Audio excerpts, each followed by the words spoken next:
ในวันที่22 เมษายน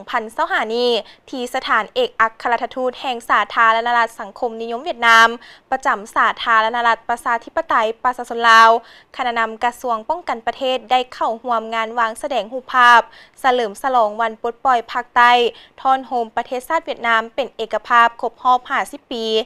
30 เมษายน 1975 หา 30 เมษายน 2025 นำพาโดยสหายพลตรีประสิทธิ์เทียงธรรมรองรัฐมนตรีกระทรวงป้องกันประเทศพร้อมคณะ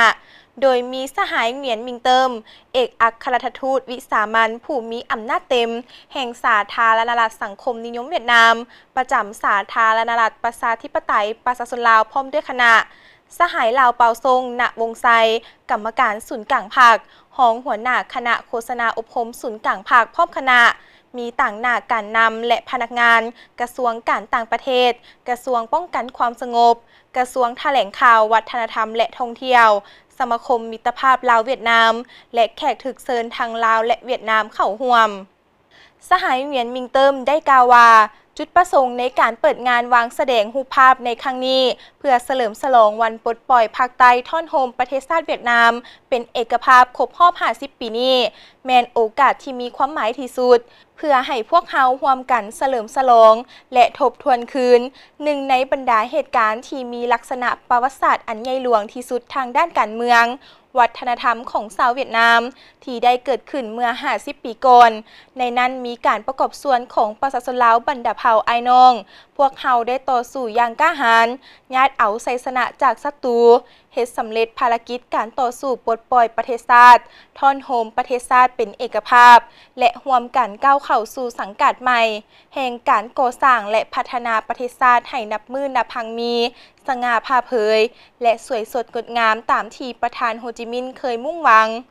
ภาพที่นำมาจัดแสดงภายในงานครั้งนี้เป็นภาพเกี่ยวกับบรรดาเหตุการณ์ที่พ้นเด่นในภารกิจต่อสู้ต้านจักรพรรดิแบบใหม่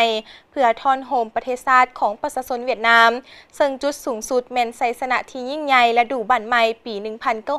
1975 บรรดารูปภาพเกี่ยวกับสัมพันธ์สามัคคีสู่รบแบบพิเศษเวียดนามลาวลาวเวียดนามในนั้นมีบรรดารูปภาพต่างๆเกี่ยวกับการร่วมเดินทางในสภาพสงครามของผู้นำ2 ภาค 2 รัฐเวียดนามลาวบรรดานักเชี่ยวชาญทหารอาสาสมัครและประชาชน2 ประเทศได้เคียงบ่าเคียงไหลในเวลาที่ยุ่งยากที่สุดในประวัติศาสตร์ของทั้ง2 ชาติพร้อมกันนั้นงานวางแสดงนี้ยังได้แนะนำเกี่ยวกับบรรดามากผลต่างๆแห่งการพัวพันหัวมือหอบด้านเวียดนามลาวยืนยันบทบาทของความสามัคคีพิเศษเวียดนามและลาวในสภาพการเชื่อมโยงเข้ากับภาคพื้นและสากลและเป็นโอกาสที่มีความหมายเชื่อมต่อจากประวัติศาสตร์อันสง่าองอาจจากชัยชนะอันยิ่งใหญ่ในเมื่อก่อนถึงผลงานปัจจุบันและความเชื่อมั่นในอนาคตอันใสแจ้งงานวางแสดงรูปภาพครั้งนี้ได้จัดขึ้นแต่วันที่22 หาวันที่ 30 เมษายน 2025